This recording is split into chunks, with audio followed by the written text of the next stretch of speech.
La elegante mano de Laura pulsó el timbre de la imponente mansión, un sonido nítido que cortó el silencio de la tarde.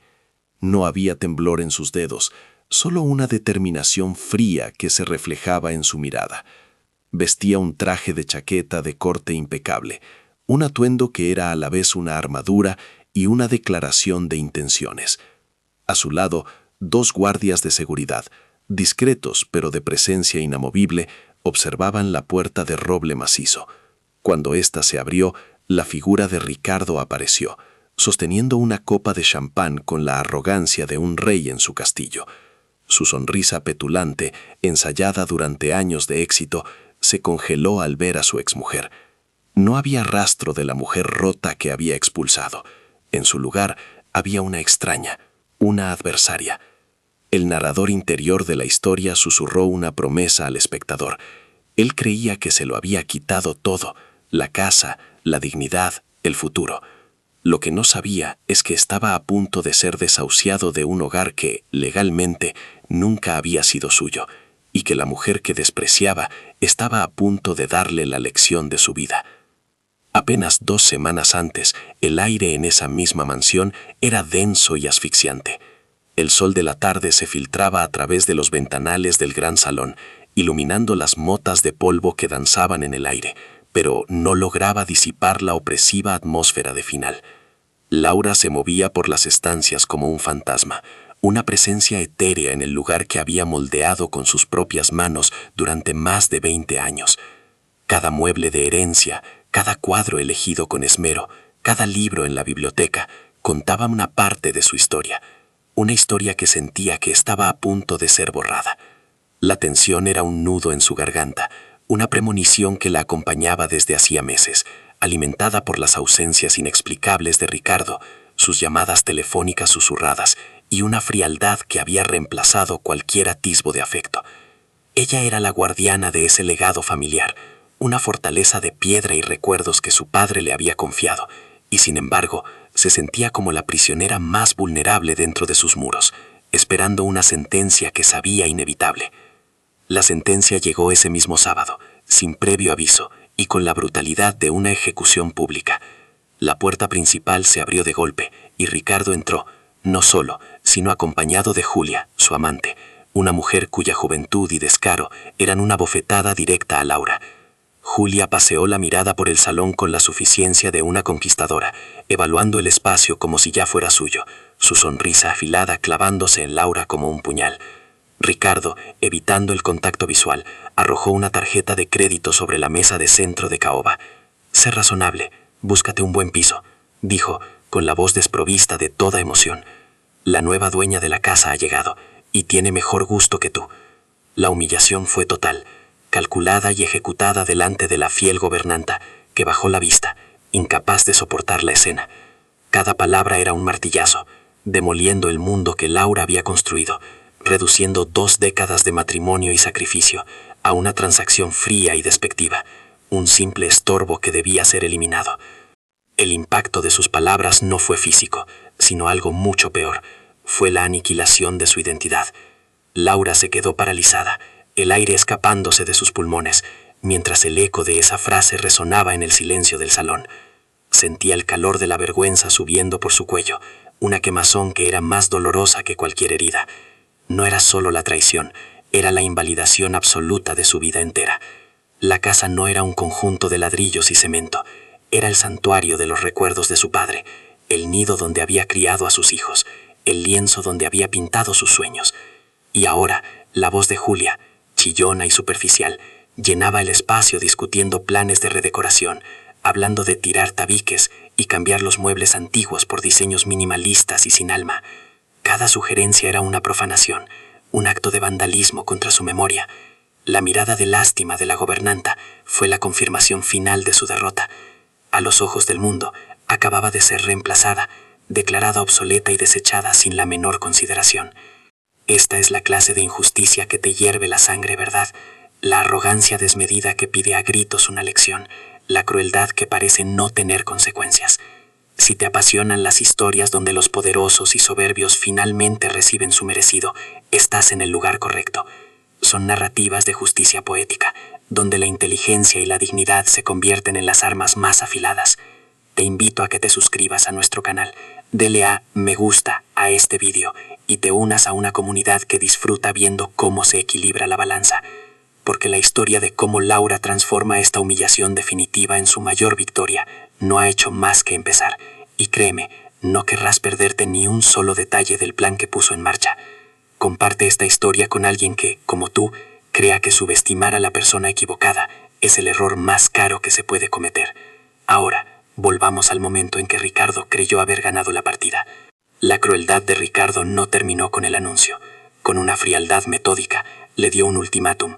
Tenía 2 horas para hacer las maletas y desaparecer de su vida. Quería que su salida fuera una exhibición de su poder, una lección para el servicio doméstico y una afirmación de su nuevo estatus. Mientras Laura permanecía inmóvil, él comenzó a hablar de ella en pasado, como si ya no estuviera presente en la habitación. Le contaba a Julia sus planes de futuro, los viajes que harían, las fiestas que organizarían en su nueva casa. Elogiaba la ambición de su amante, su visión moderna del mundo. Cada cumplido una crítica velada a los años que Laura había dedicado a la familia y al hogar, tildándola implícitamente de anticuada y conformista. El contraste era dolorosamente visual. Las joyas ostentosas de Julia brillaban bajo la luz de la lámpara de araña de cristal que había pertenecido a la abuela de Laura.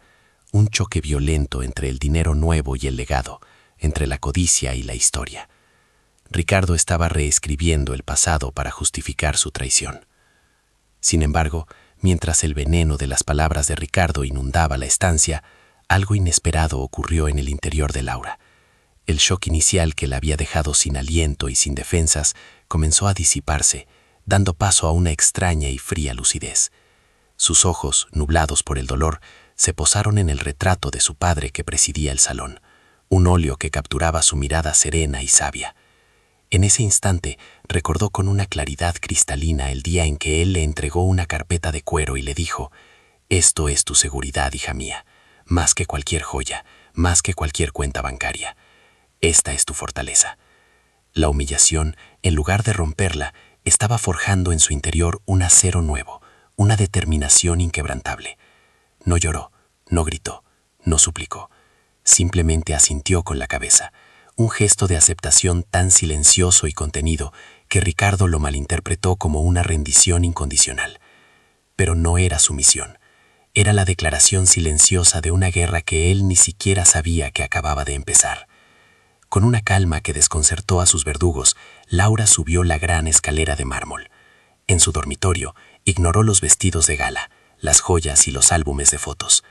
Abrió una pequeña maleta de viaje y guardó solo lo esencial: documentos importantes, su ordenador portátil y algunas prendas prácticas. Sus movimientos eran precisos, económicos, como los de un soldado preparándose para una misión. No había espacio para la nostalgia ni para el sentimentalismo.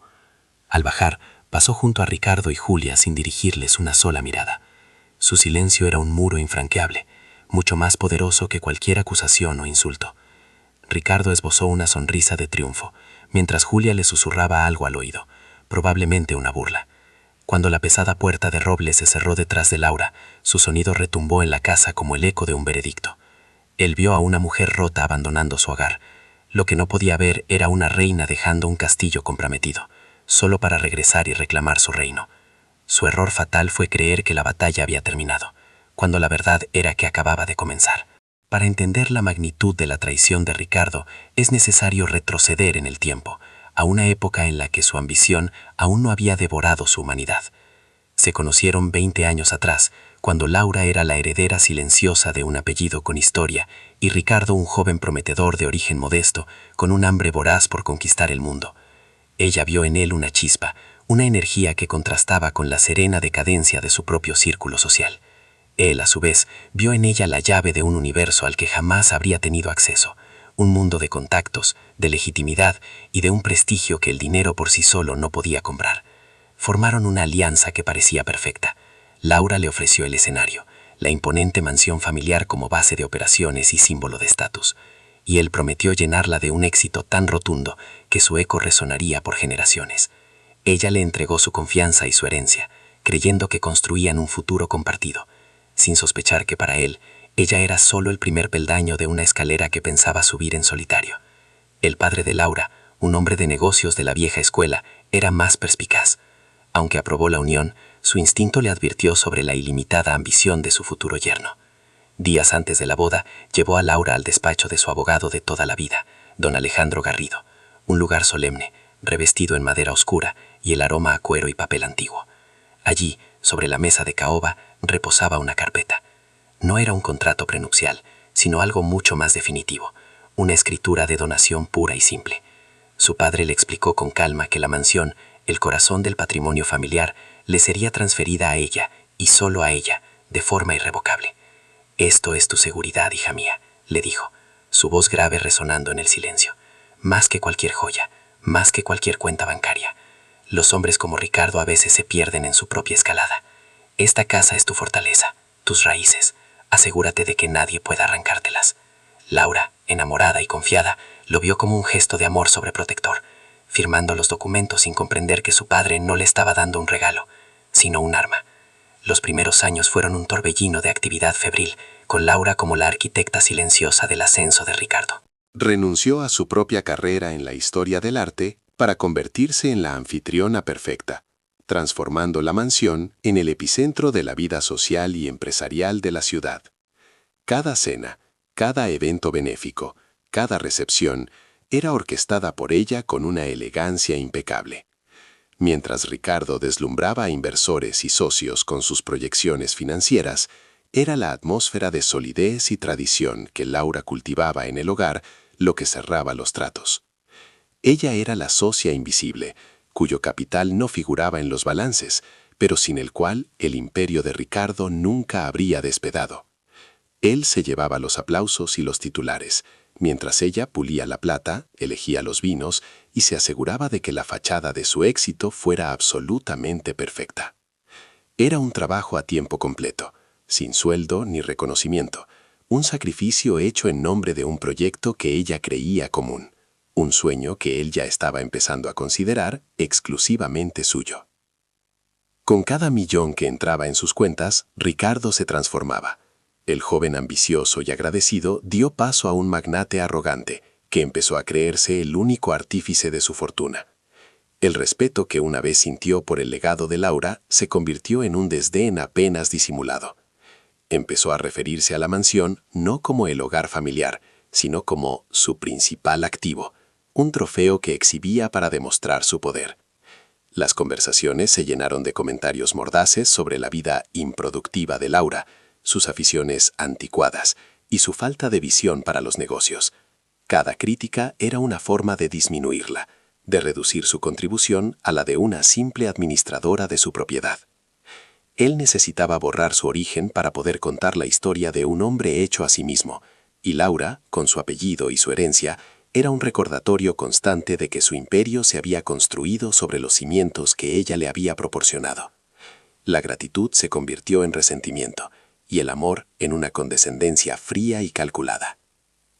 La reescritura de su historia personal se convirtió en la principal ocupación de Ricardo. Delante de nuevos amigos y socios, empezó a contar una versión distorsionada de su pasado, una narrativa en la que él era el salvador de una familia venida a menos. En una cena de gala celebrada en el gran salón, un invitado preguntó por la fascinante arquitectura de la casa. Antes de que Laura pudiera responder, Ricardo intervino con una sonrisa ensayada, relatando una historia ficticia sobre cómo había encontrado la mansión prácticamente en ruinas y la había restaurado con su primer gran bonus, convirtiéndola en la joya que era hoy. Laura sintió como el aire se escapaba de sus pulmones, una humillación pública y silenciosa que la dejó sin palabras. Vio cómo los invitados asentían, admirados por su genio, y comprendió que estaba siendo borrada de su propia vida. No dijo nada, atribuyendo el exabrupto a la vanidad de su marido. Pero esa noche, por primera vez, sintió el frío de la soledad en la cama que compartían, un presagio de la tormenta que se avecinaba. La tormenta tenía un nombre, Julia. Era joven, agresiva y deslumbrante, una versión exagerada de todo lo que Ricardo aspiraba a ser. Trabajaba en su departamento de marketing y reflejaba su propia ambición sin escrúpulos, viendo el mundo como un tablero de juego, donde solo importaba ganar. Ricardo quedó fascinado por ella, no solo por su belleza, sino porque ella validaba su nueva identidad. Julia no veía en él al hombre que se casó con una heredera, sino al titán de las finanzas que se merecía todo lo que deseaba. Su círculo social también cambió, reemplazando a los viejos amigos de la familia por una corte de aduladores que se reían de sus chistes y admiraban su ostentación. La propia familia de Ricardo, que siempre se había sentido intimidada por el linaje de Laura, ahora la veía como un lastre. Su madre, en particular, susurraba en las comidas familiares que su hijo necesitaba una mujer a su altura, alguien que entendiera el vértigo del éxito, y no una simple guardiana de reliquias y tradiciones. La crueldad de Ricardo se volvió cada vez más explícita, pasando de las indirectas a los ataques directos.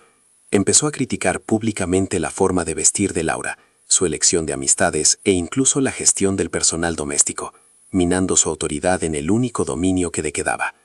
La humillación alcanzó un nuevo nivel cuando, un fin de semana, anunció que había contratado a un famoso arquitecto para una remodelación integral de la mansión. Los planos que desplegó sobre la mesa del comedor sin consultarla mostraban la demolición de la biblioteca de su padre para construir un gimnasio con spa.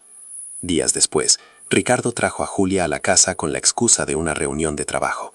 Mientras Laura les servía café, Julia paseaba por las estancias, sugiriendo con voz chillona cambiar los muebles de época por piezas de diseño minimalista, tratando a Laura con la condescendencia que se reserva para el servicio.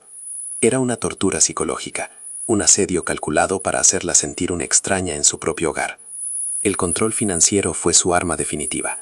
A pesar de la opulencia que los rodeaba, Laura no tenía acceso directo a la fortuna que ella había ayudado a construir.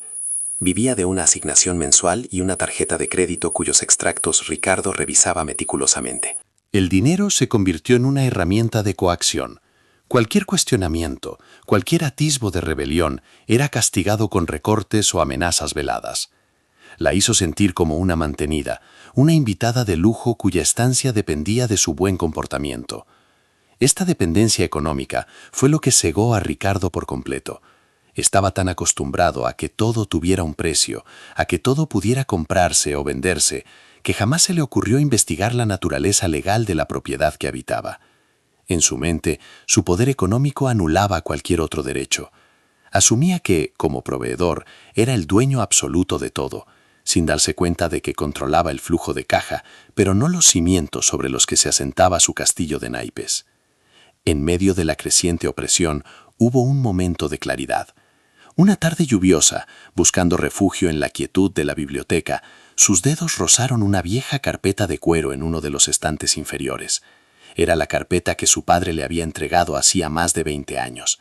No la abrió, pero el simple contacto con su superficie gastada fue como una descarga eléctrica, trayendo de vuelta el eco de su voz. «Esta es tu fortaleza, hija mía». Por un instante, la niebla de la desesperanza se disipó, y recordó no solo sus palabras, sino la mirada preocupada en sus ojos.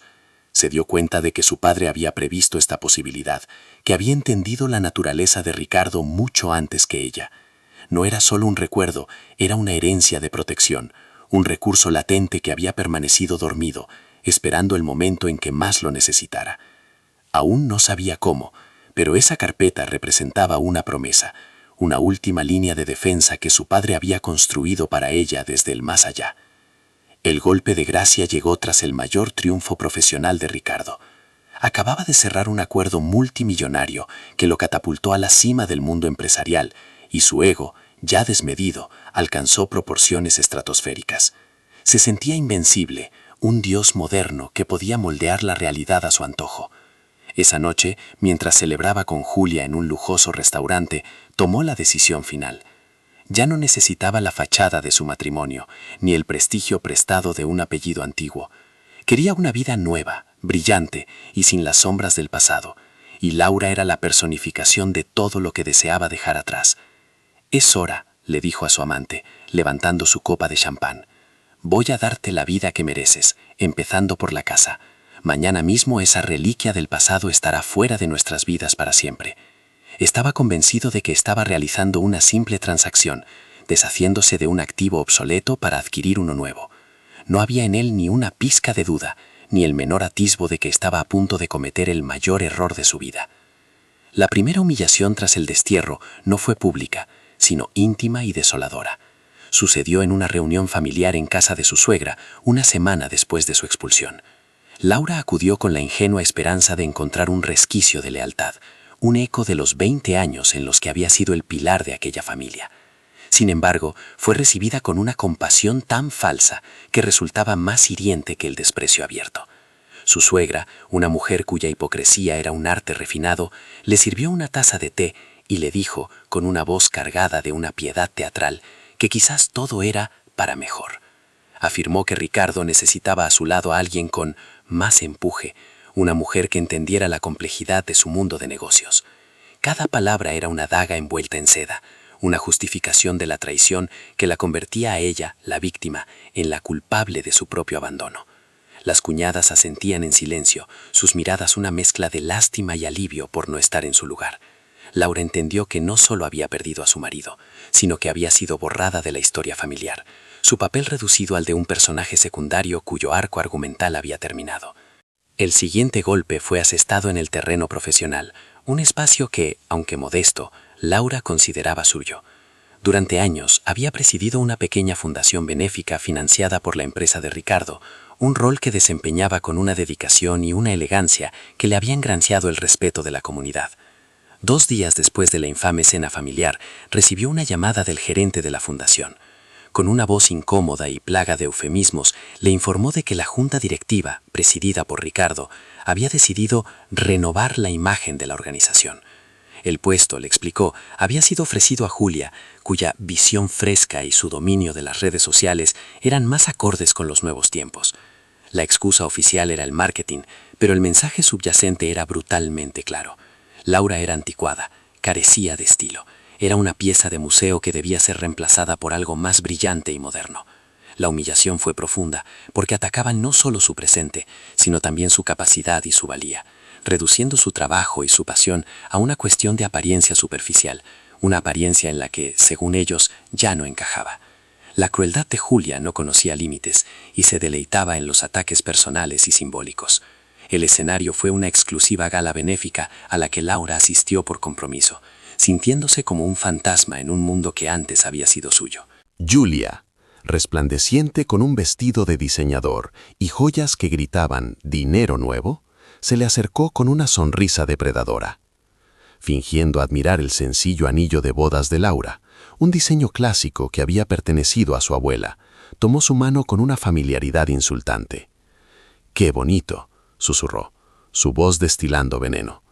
«Tan tradicional». Ricardo dice que los símbolos del pasado a veces nos impiden avanzar. Luego levantó su propia mano, donde brillaba un diamante de un tamaño ostentoso. Él prefiere invertir en el futuro, concluyó, dejando a Laura con el frío de sus palabras clavado en el corazón. No fue solo un comentario sobre una joya, fue la anulación de un juramento, la profanación de un símbolo sagrado, un acto calculado para recordarle que su historia y sus promesas habían sido declaradas sin valor y estaban listas para ser liquidadas. El trato como una empleada invisible se materializó durante el cumpleaños de uno de sus sobrinos, un evento que siempre había organizado con esmero. Al llegar a la casa de su cuñada, notó que el ambiente había cambiado. Nadie le preguntó su opinión sobre la decoración ni le agradeció su ayuda en la planificación. En su lugar, la familia actuaba como si su presencia fuera meramente funcional. Su cuñada le pidió que vigilara a los niños en el jardín, su suegra le indicó dónde estaban los platos para servir la tarta, y el propio Ricardo, al pasar a su lado, le dijo sin mirarla: «Asegúrate de que no les falte de nada a los invitados». La trataban no como a un miembro de la familia, sino como a una niñera o una empleada de catering a la que no era necesario pagar. Mientras Julia se mezclaba con los invitados, riendo y recibiendo cumplidos como la nueva matriarca del clan, Laura cortaba el pastel y limpiaba las caras pegajosas de los niños, sintiendo sobre sí el peso de su nueva invisibilidad. Su rol había sido degradado, su afecto convertido en un servicio y su amor en una obligación no reconocida. La escalada de humillaciones parecía un plan meticulosamente diseñado para despojarla de toda dignidad antes de la estocada final. Ricardo la citó en el despacho de su abogado, un espacio minimalista y frío que reflejaba el alma de su dueño. Allí, sobre una mesa de cristal, la esperaba el acuerdo de divorcio. No era una negociación, era una imposición. La cifra que le ofrecían era una miseria, una fracción ridícula de lo que le correspondería legalmente tras 20 años de matrimonio en régimen de gananciales.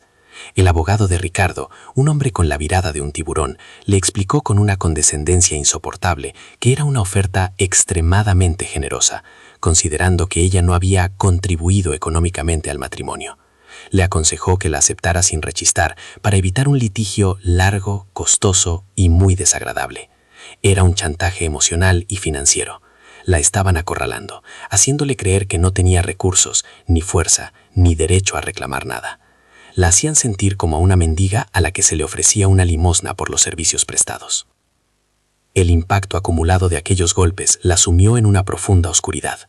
Sola en el pequeño apartamento que había alquilado, un lugar sin historia y sin alma, Laura se sentía desintegrarse. Cada humillación había erosionado una capa de su ser, primero su rol de esposa, luego su valía profesional, después su lugar en la familia y finalmente su seguridad económica. Se miraba al espejo y veía el reflejo de una mujer derrotada, una extraña con los ojos vacíos que encarnaba el fracaso que todos le atribuían. La vergüenza era una compañera constante, un susurro en su mente que repetía las palabras de Ricardo, de Julia, de su suegra. Se sentía desechable, un objeto que había perdido su utilidad y había sido descartado sin contemplaciones. La voluntad de luchar se había desvanecido, reemplazada por un deseo abrumador de desaparecer, de dejar de sentir, de convertirse en el fantasma que todos parecían ver en ella. Tocó fondo, un abismo de soledad y desesperanza, donde la luz parecía haberse extinguido para siempre. Fue en ese preciso instante, en la quietud de su noche más oscura, cuando algo inesperado sucedió. Su mirada, perdida en el vacío de la habitación, se posó sobre una vieja maleta de viaje. Dentro, entre algunas prendas y documentos, estaba la carpeta de cuero que le había entregado su padre. Con un movimiento casi automático, la sacó y la abrió sobre la pequeña mesa del comedor. El tacto del papel antiguo, el olor a tinta y a tiempo, fue como un ancla en medio de la tormenta. Sus dedos recorrieron las líneas del documento, la escritura de donación pura y simple, y las palabras de su padre resonaron en su mente con una claridad abrumadora. Esta es tu fortaleza, hija mía. Asegúrate de que nadie pueda arrancártelas. No eran solo palabras, eran una profecía, un escudo forjado con amor y previsión. En ese momento, comprendió que su padre no solo le había legado una casa, sino también un arma.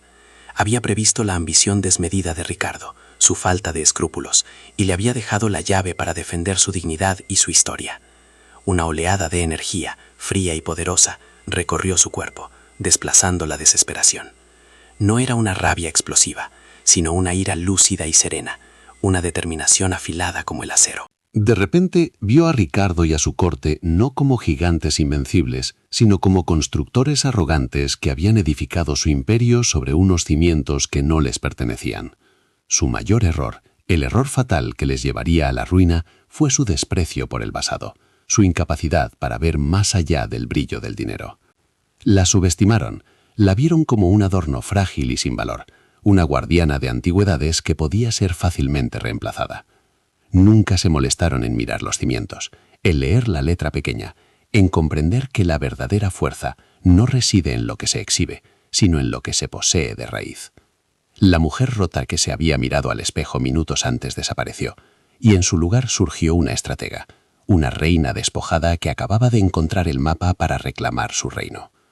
Las lágrimas se secaron, y su rostro, antes contraído por el dolor, adquirió una expresión de calma inquebrantable. Cerró la carpeta de cuero con un gesto firme y definitivo. Ya no había dudas, ni miedo, ni autocompasión.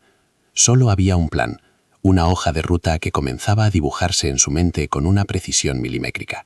Sabía exactamente a quién debía llamar, qué documentos necesitaba reunir y cómo iba a ejecutar cada paso. Su sumisión aparente, su silencio ante las humillaciones, no había sido una señal de debilidad, sino el camuflaje perfecto. Mientras ellos celebraban su victoria, creyéndose dueños del mundo, ella había estado observando, absorbiendo cada detalle, cada ofensa, cada muestra de arrogancia. Ahora, todo ese dolor se estaba transformando en combustible. No buscaría venganza, sino justicia. Una justicia poética, elegante y devastadora, que les enseñaría que hay cosas que el dinero no puede comprar, y que la historia, por mucho que intenten borrarla, siempre encuentra la manera de reclamar lo que es suyo.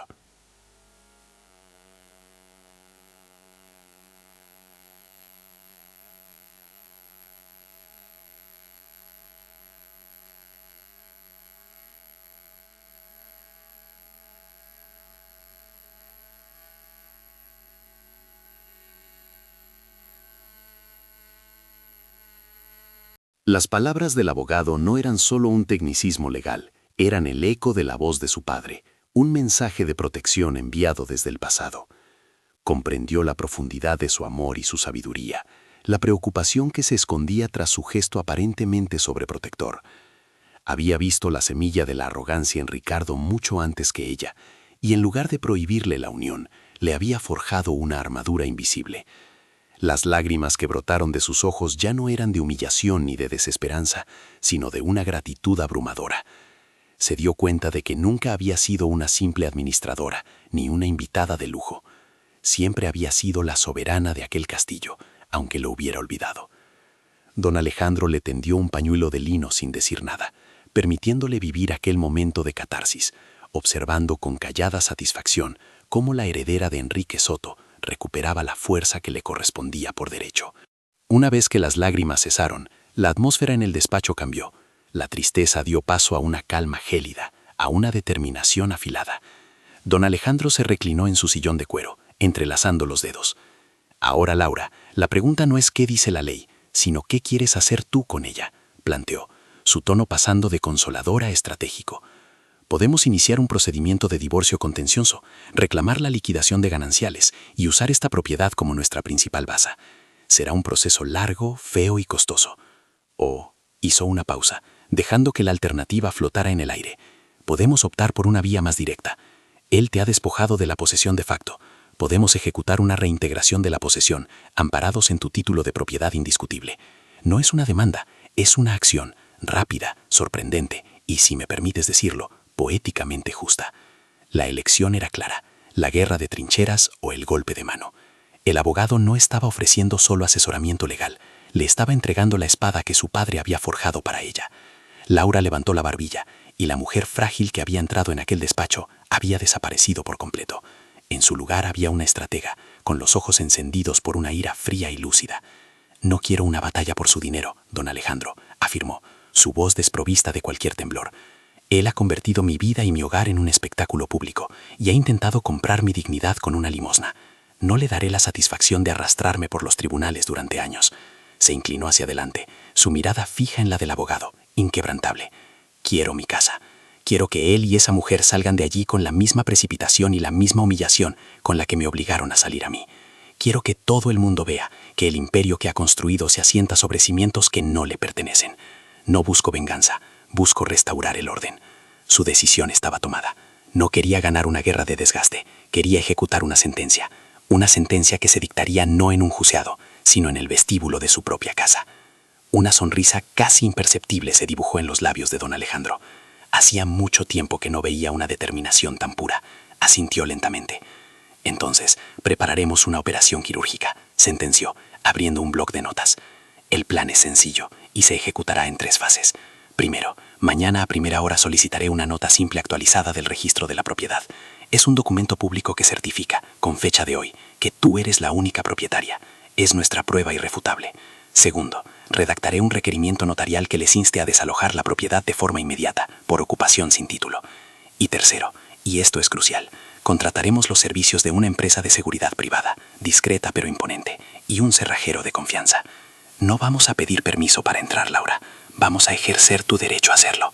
El plan secreto acababa de nacer. Una elegante trampa legal, diseñada para desmantelar la arrogancia de Ricardo pieza por pieza, usando su propia ignorancia como el arma principal. Mientras Laura y don Alejandro pulían los detalles de su contraataque, Ricardo vivía en la exultante burbuja de su propia omnipotencia. Pasaba los días supervisando los primeros cambios en la mansión, ordenando tirar tabiques y eligiendo con Julia muebles de diseño que chocaban violentamente con la arquitectura clásica del edificio. Por las noches, celebraba su nueva vida con cenas y fiestas, alardeando ante su círculo de aduladores de cómo finalmente se había deshecho del lastre del pasado. En una conversación con su abogado, se rió al comentar la ridícula oferta de divorcio que le había hecho a Laura. «La aceptará», dijo con una confianza absoluta, sirviéndose una copa de whisky. No tiene a dónde ir, ni un céntimo su nombre. Está acabada. Su desprecio era tan profundo, su soberbia tan cegadora, que la posibilidad de que Laura tuviera algún recurso legal ni siquiera cruzó su mente. Estaba demasiado ocupado admirando la fachada de su castillo como para darse cuenta de que los cimientos estaban a punto de desmoronarse bajo sus pies. Al salir del despacho de don Alejandro, Laura sintió el sol de la tarde en su rostro de una forma completamente nueva. Ya no era la luz cruda que iluminaba su derrota, sino un foco que anunciaba su renacimiento. Caminaba erguida, con un propósito claro y una calma que no había sentido en años. No se dirigió al pequeño apartamento impersonal, sino que se registró en un discreto hotel boutique bajo otro nombre. Durante las 2 semanas siguientes, se convertiría en un fantasma. Cortó toda comunicación con la familia y los amigos comunes, ignorando llamadas y mensajes.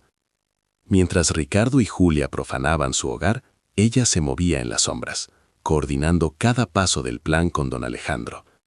Cada documento reunido, cada llamada realizada, cada detalle logístico asegurado, era un clavo más en el ataúd de la arrogancia de Ricardo. Él la creía rota y vencida, llorando en algún rincón oscuro. La realidad era que la reina desterrada estaba a las puertas de la ciudad, con un ejército silencioso a su espalda, lista para reclamar el trono que siempre, por derecho y por sangre, le había pertenecido.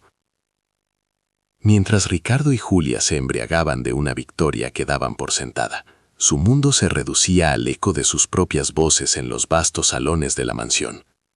Pasaban los días inmersos en una febril actividad de destrucción y creación, supervisando a los obreros que derribaban tabiques que habían sido testigos silenciosos de la historia de la familia Soto. Julia, convertida en la nueva soberana de aquel reino usurpado, señalaba con un dedo enjollado qué muebles de caoba debían ser enviados a un guardamuebles y cuáles directamente a la basura. Ricardo, por su parte, presionaba a su abogado para que acelerase los trámites del divorcio, refiriéndose a su generosa oferta con una suficiencia insultante. Firma sin rechistar, no tiene otra opción, le decía por teléfono, mientras contemplaba desde el ventanal el jardín que Laura había cuidado durante 20 años. Estaba tan seguro de su poder, tan convencido de que el dinero era el único idioma universal, que no concebía un universo donde las reglas no estuvieran escritas por él.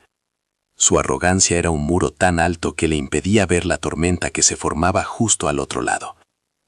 Lejos de aquel bullicio de vanidad, en la quietud de una mañana gris, Laura dio el primer paso de su meticulosa estrategia.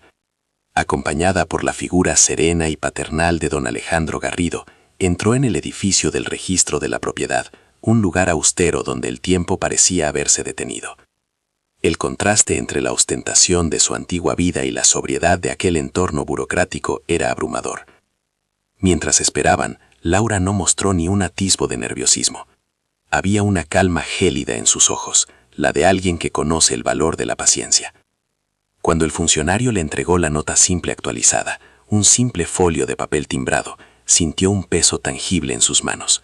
No era solo un documento, era la materialización de la promesa de su padre, la prueba irrefutable de una verdad que Ricardo había decidido ignorar. Al salir de nuevo a la calle, el papel guardado a buen recaudo en su bolso, Laura respiró hondo. No era el aire de la derrota, sino el oxígeno puro de la justicia que comenzaba a ponerse en marcha. Un par de días después, el teléfono sonó en el despacho minimalista de Ricardo. Era su abogado, un hombre pragmático y eficiente, con una consulta que consideraba de pura rutina. Ricardo, solo para informarte, ha habido una solicitud de nota simple sobre la propiedad de la finca. Es un trámite estándar, probablemente alguna comprobación catastral o de la comunidad de propietarios, no tiene importancia. Ricardo, que estaba revisando los planos de una nueva piscina olímpica que Julia quería construir, ni siquiera levantó la vista. ¿Y qué?, espetó con displicencia. Que comprueben lo que quieran, todo está en orden. Su abogado insistió levemente. Es solo que no es habitual que la solicite un particular sin motivo aparente. Ricardo soltó una carcajada seca y arrogante. Déjalo estar, Marcos. ¿Quién se atrevería a cuestionar mi propiedad? Seguramente es algún antiguo acreedor de la familia de Laura. Están todos muertos o en la ruina. Colgó el teléfono sin darle más importancia, desechando la primera y única advertencia que el destino le ofreció. Su desprecio por el pasado de Laura era tan grande que ni siquiera consideraba que pudiera tener algún poder latente. En el santuario de madera y cuero que era el despacho de don Alejandro, la guerra se planificaba con la precisión de una partida de ajedrez. Sobre la mesa de caoba se desplegaban los documentos como si fueran piezas de un ejército. La nota simple era la reina, poderosa e indiscutible. La escritura de donación original era el rey, el fundamento de toda la estrategia. Y el requerimiento notarial que el abogado redactaba con su pluma estilográfica era el alfil, listo para asestar un golpe diagonal y sorpresivo. No se trata de fuerza bruta, Laura, le explicaba don Alejandro, su voz grave llenando el silencio. Se trata de legitimidad. Por eso, la empresa de seguridad que contrataremos será impecable. Hombres con traje, discretos, cuya sola presencia imponga respeto sin necesidad de alzar la voz. No somos matones, somos la ley. Laura asentía, absorbiendo cada detalle. Ella misma se encargó de contactar con la agencia. Su voz al teléfono era la de una cliente corporativa, firme y clara, solicitando un servicio de apoyo a la ejecución de un derecho de posesión. Cada palabra, cada gesto, la alejaba más de la víctima y la acercaba a la estratega que su padre siempre supo que era.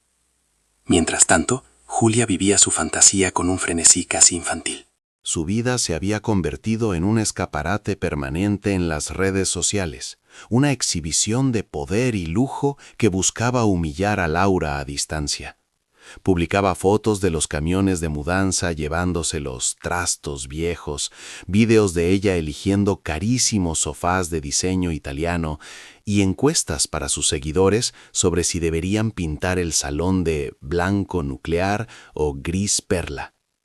El clímax de su campaña de ostentación fue el anuncio de una gran fiesta de inauguración, con invitaciones digitales enviadas a toda la élite de la ciudad.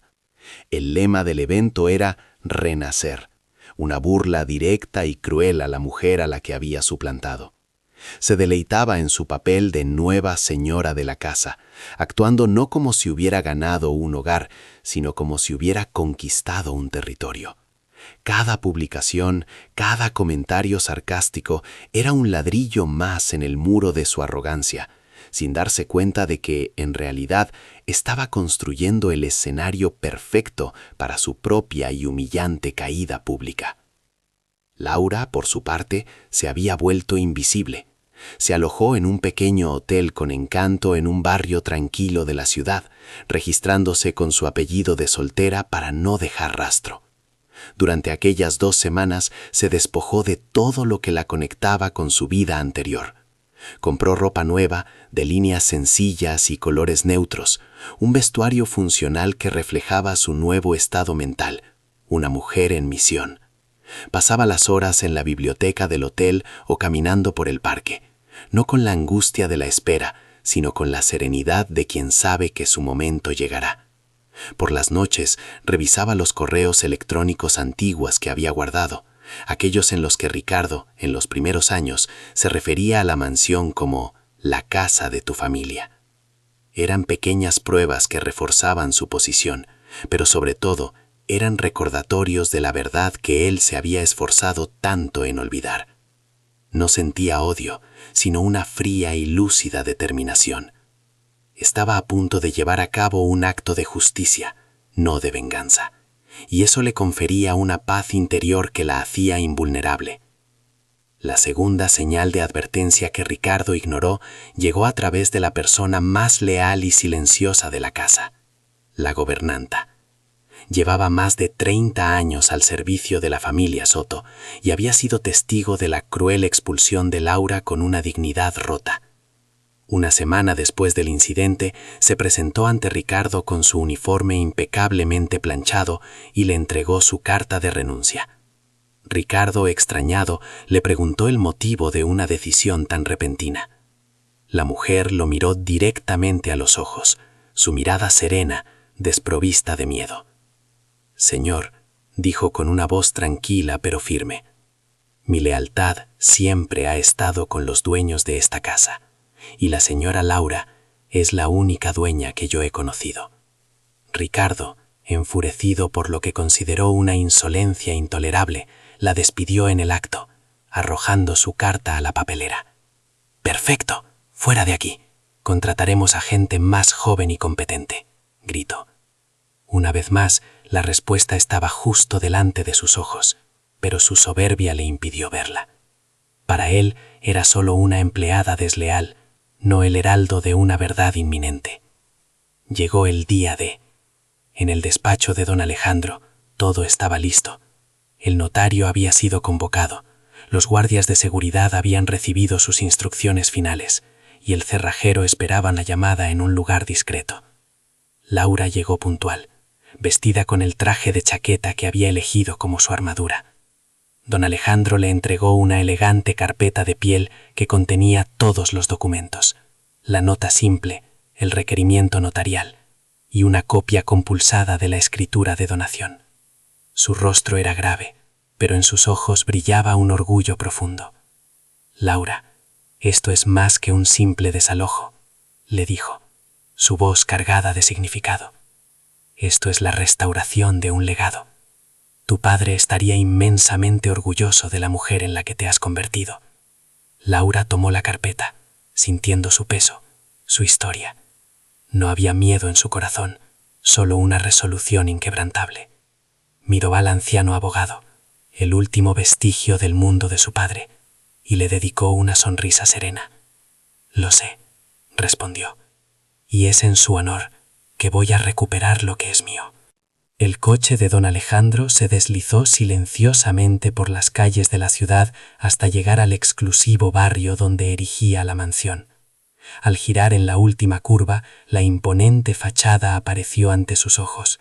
Estaba cambiada, profanada por andamios y por el ir y venir de furgonetas de reparto de muebles de diseño, pero su estructura, sus cimientos, seguían siendo los mismos. El corazón de Laura latió con fuerza, no de temor, sino de una emoción pura y poderosa. Era la sensación de volver a casa. El vehículo se detuvo a una distancia prudencial. Los dos guardias de seguridad, vestidos con trajes oscuros y una profesionalidad impoluta, bajaron y le abrieron la puerta. Laura emergió del coche, erguida, con la carpeta de cuero bajo el brazo.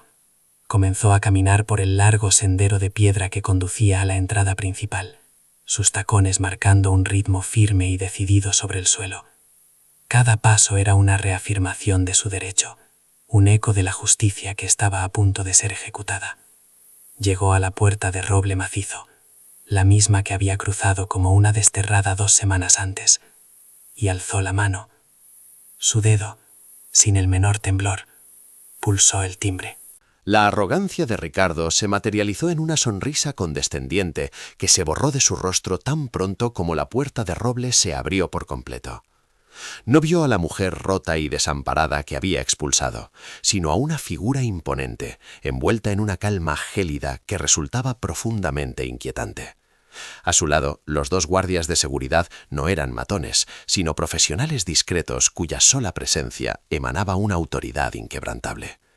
El primer instinto de Ricardo fue el de un rey cuyo dominio es desafiado: cerrar la puerta, expulsar la amenaza, reafirmar su control. Su mano se movió con la velocidad de la furia para empujar la pesada madera, pero un brazo firme, revestido en la manga de un traje oscuro, detuvo el movimiento sin esfuerzo. El sonido seco del impacto de la puerta contra la mano del guardia fue la primera nota de una sinfonía de humillación que apenas comenzaba.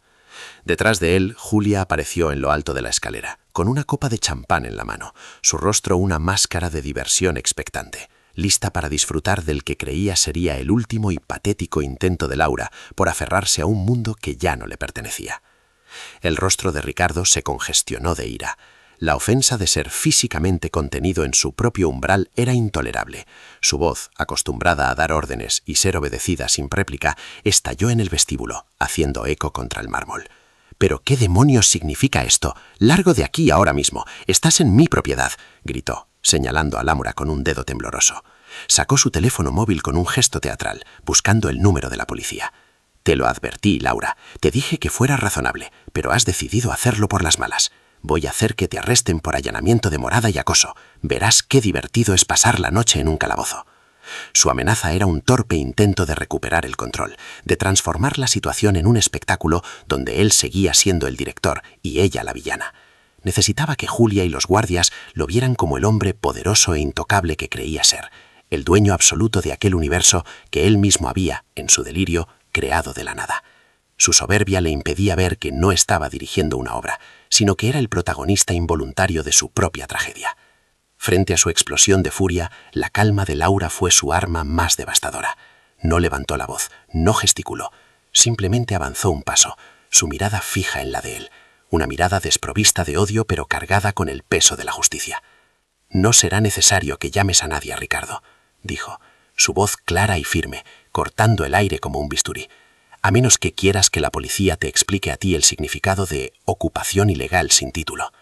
Con un movimiento lento y deliberado, abrió la elegante carpeta de cuero que llevaba bajo el brazo y extrajo el primer documento. Se lo tendió. Era un requerimiento notarial, con su sello oficial y su lenguaje implacable, instándole a él y a cualquier otro ocupante a desalojar la propiedad de forma inmediata. «Tienes 1 hora para abandonar mi casa», añadió con una serenidad que helaba la sangre. Cada palabra era un martillazo en los cimientos de su falso imperio, una verdad que había ignorado durante 20 años y que ahora se presentaba ante él con la fuerza incontestable de la ley, personificada en la mujer que había despreciado. Ricardo le arrebató el papel, sus manos temblando de una rabia que le nublaba el juicio. Sus ojos recorrieron las líneas, pero su mente se negaba a procesar el significado. «Esto es absurdo, una farsa, un truco de algún abogado de 3 al cuarto que has contratado con la calderilla que te di», espetó, arrugando el documento en su puño. Buscó con la mirada a Julia, esperando encontrar en ella un eco de su indignación, pero lo que vio fue el primer atisbo de pánico en su rostro perfectamente maquillado. La confianza de Julia no residía en Ricardo, sino en el poder que él representaba, y ese poder acababa de mostrar su primera fisura. Impasible, Laura extrajo un segundo documento de la carpeta. Era la nota simple actualizada del registro de la propiedad. «Quizá esto te refresque la memoria, Ricardo. Es un documento público, solicitado hace apenas 2 días», dijo, su voz manteniendo el mismo tono glacial. «Léelo despacio. Fíjate bien en el nombre del titular, el único nombre que aparece en la escritura, y te aseguro que no es el tuyo». El mundo de Ricardo se detuvo. Sus ojos, inyectados en sangre, se clavaron en la nota simple. Recorrió el texto, buscando su nombre, una prueba de su propiedad, de su control, pero no estaba. En el apartado titular del pleno dominio solo había un nombre, Laura Soto, su nombre de soltera. La verdad, tan simple y tan demoledora, lo golpeó con la fuerza de un ariete. Cada recuerdo, cada cena de negocios, cada fiesta ostentosa celebrada en aquellos salones se tiñó de repente de una ironía cruel. No había sido el rey en su castillo, sino un simple consorte, un invitado de larga duración cuya estancia había dependido siempre de la voluntad de la mujer a la que acababa de humillar y expulsar. El aire pareció volverse denso, pesado, y el silencio en el vestíbulo se hizo tan profundo que podía oír el latido de su propio corazón, un tambor que marcaba el ritmo de su caída. Había construido un imperio de arrogancia sobre un terreno que nunca le perteneció, y los cimientos acababan de desmoronarse bajo sus pies, revelando la fragilidad de toda su existencia. Julia, al ver el color desaparecer del rostro de Ricardo, bajó las escaleras a toda prisa, el tintineo de sus pulseras un sonido estridente en la tensión del ambiente. Le arrancó el documento de las manos, su pánico superando cualquier intento de disimulo. Sus ojos devoraron el texto, y su expresión pasó de la incredulidad al horror más absoluto. El castillo de ensueño en el que se había instalado, el símbolo de su victoria sobre Laura, se estaba disolviendo ante sus ojos como un espejismo. Miró a Laura, y por primera vez no vio a la esposa anticuada y desechada, sino a la verdadera dueña, a la soberana que había regresado para reclamar su trono. Comprendió en ese instante que todo había sido una mentira. Ricardo no le había regalado una casa, le había ofrecido una ilusión construida sobre la ignorancia y la soberbia. Su futuro, que un momento antes parecía tan brillante y sólido, se había convertido en polvo. Se dio cuenta de que había sido tan estúpida como él, cegada por el lujo, sin haberse molestado en comprobar la verdad más fundamental, la que estaba escrita en el papel. Laura dio un paso adelante, cruzando el umbral y entrando por fin en su hogar. Su presencia llenó el espacio con una autoridad que no necesitaba ser anunciada. Se detuvo frente a un Ricardo petrificado y le habló con la voz de quien dicta una sentencia irrevocable. Esta casa, Ricardo, me fue donada por mi padre. A mí y solo a mí. antes de que nos casáramos. Es un bien privativo. Nunca formó parte de nuestra sociedad de gananciales. Has vivido aquí durante 20 años como mi marido, pero nunca, ni por un solo segundo, has sido su propietario. Hizo una pausa, dejando que el peso de sus palabras lo aplastara. Luego, su mirada se desvió por un instante hacia Julia, fría y despectiva. Ahora te doy 1 hora. 1 hora para que tú y tu invitada recojáis vuestras pertenencias personales y os marchéis de mi propiedad. Sé razonable, concluyó, devolviéndole sus propias palabras crueles como un eco gélido y perfecto, una daga de justicia poética que se clavaba directamente en el corazón de su arrogancia. La humillación dejó de ser privada para convertirse en un espectáculo público. El camión de la mudanza, que traía un carísimo sofá de diseño italiano, se había detenido en la entrada, y los operarios observaban la escena con una curiosidad mal disimulada. Una vecina, atraída por los gritos iniciales de Ricardo, espiaba discretamente desde detrás de las cortinas de su salón. El jardinero, que había detenido su cortacésped, contemplaba la escena con los ojos muy abiertos. Ricardo, el magnate, el hombre hecho a sí mismo, el titán de las finanzas, estaba siendo expulsado de su propia casa por la esposa silenciosa a la que todos daban por acabada. Su caída no era solo financiera o legal, era un derrumbe social, una demolición de su imagen pública ejecutada con una precisión quirúrgica. Su poder, que se alimentaba de la percepción y la apariencia, se desvanecía en el aire, dejándolo expuesto como lo que realmente era, un impostor. Un hombre cuya fortuna y estatus se habían construido sobre una mentira fundamental que acababa de salir a la luz de la forma más humillante posible. Sin dirigirles una segunda mirada, Laura caminó hacia el centro del vestíbulo. Contempló con una mezcla de tristeza y determinación los estragos de la redecoración, paredes a medio derribar, muebles de herencia apilados en un rincón y cajas de nuevos y ostentosos adornos sin alma. Pero bajo el caos, la esencia de su hogar permanecía intacta. Se giró hacia uno de sus guardias de seguridad, su voz resonando con la autoridad tranquila de quien ha recuperado el control de su vida. Por favor, asegúrense de que los señores no se lleven nada que no les pertenezca. El contenido de esta casa forma parte de la liquidación de gananciales que discutiremos en los tribunales. Luego, añadió la orden final. Y llamen al cerrajero. Vamos a cambiar todas las cerraduras inmediatamente. Al oír aquello, Ricardo finalmente se rompió. Un sonido ahogado, una mezcla de rabia y desesperación, escapó de su garganta. Era el lamento de un rey destronado, descubriendo demasiado tarde que su corona y su reino siempre habían sido una ilusión. El juego había terminado. Laura, la reina legítima, había vuelto a casa.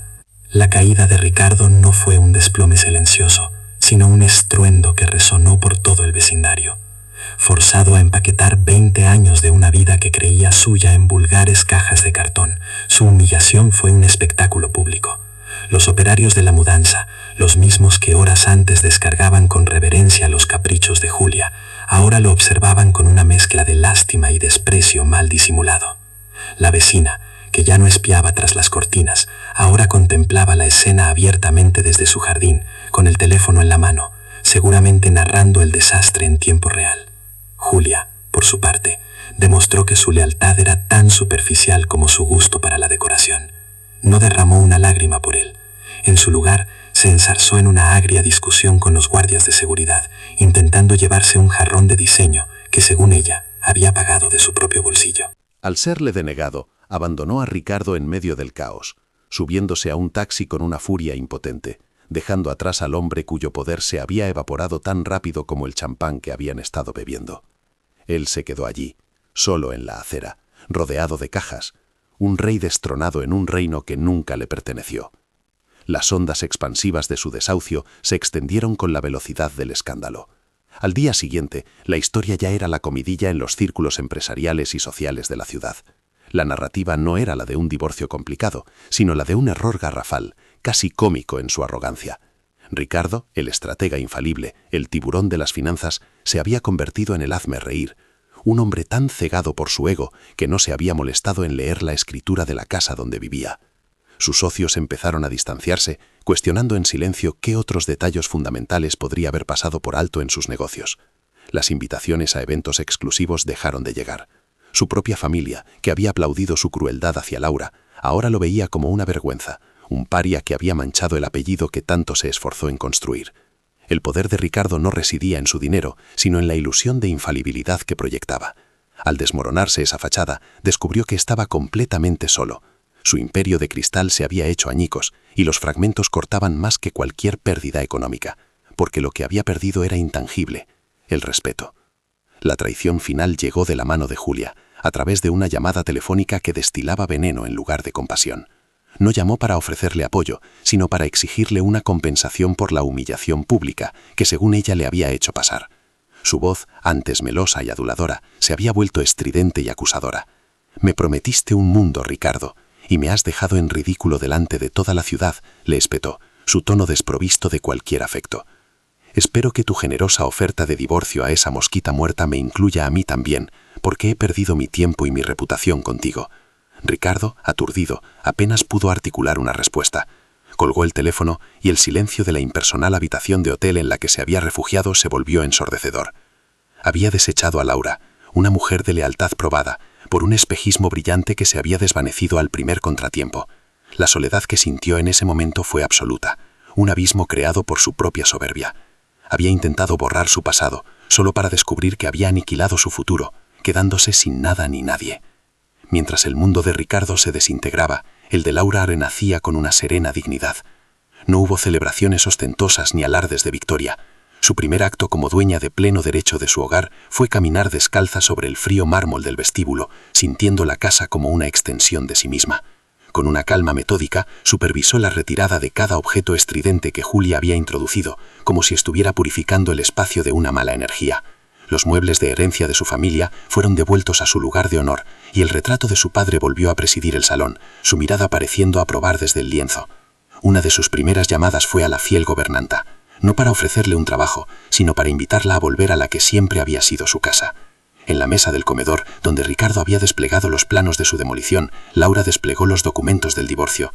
Ahora era ella quien dictaba los términos, desde una posición de poder absoluto, reclamando no por venganza, sino por justicia, la parte que le correspondía del imperio que había ayudado a construir en silencio. La herida emocional, esa profunda sensación de haber sido invalidada y borrada, comenzó a cicatrizar. Laura encontró su curación no en la caída de Ricardo, sino en la reafirmación de su propia historia. Pasaba horas en la biblioteca, el santuario que su padre le había legado y que Ricardo había querido destruir. Rodeada de los libros que amaba, sintió que su identidad, esa que había sido eclipsada durante 20 años, regresaba con una fuerza renovada. Días después, recibió la llamada del patronato de la Fundación Benéfica, ofreciéndole una disculpa formal y rogándole que aceptara de nuevo la presidencia. Ella aceptó, pero con sus propias condiciones, transformando la pequeña organización en una poderosa plataforma para ayudar a mujeres que, como ella, habían sido silenciadas y despojadas. Ya no era la esposa de Ricardo, una figura decorativa y sin voz. Era Laura Soto, una mujer que había convertido su dolor en propósito, su humillación en fortaleza. El mundo ya no la veía como un adorno anticuado, sino como un pilar de resiliencia y elegancia, una líder forjada en el fuego de la adversidad. Semanas más tarde, el sol del atardecer se filtraba por los ventanales del gran salón, ahora restaurado a su esplendor original. Laura no estaba sola. A su lado, don Alejandro Garrido y un pequeño círculo de amigos leales conversaban en voz baja, el ambiente lleno de una calidez genuina que las fiestas de Ricardo nunca tuvieron. No había champán ni música estridente, solo el sonido de risas sinceras y el aroma del té recién hecho. Laura se detuvo un momento junto a la ventana, contemplando el jardín que volvía a florecer bajo sus cuidados. En sus manos no sostenía un trofeo de victoria, sino la vieja carpeta de cuero de su padre, el símbolo de una promesa cumplida. Una serena sonrisa se dibujó en sus labios, al comprender la lección final. Ricardo había creído que el poder residía en el dinero que se exhibe, en los muros que se compran y en las personas que se desechan. Pero el verdadero poder, la auténtica fortaleza, siempre había estado en las raíces, en la historia y en el nombre que figuraba, silencioso e inmutable, en una vieja escritura que él, en su ceguera, nunca se molestó en leer.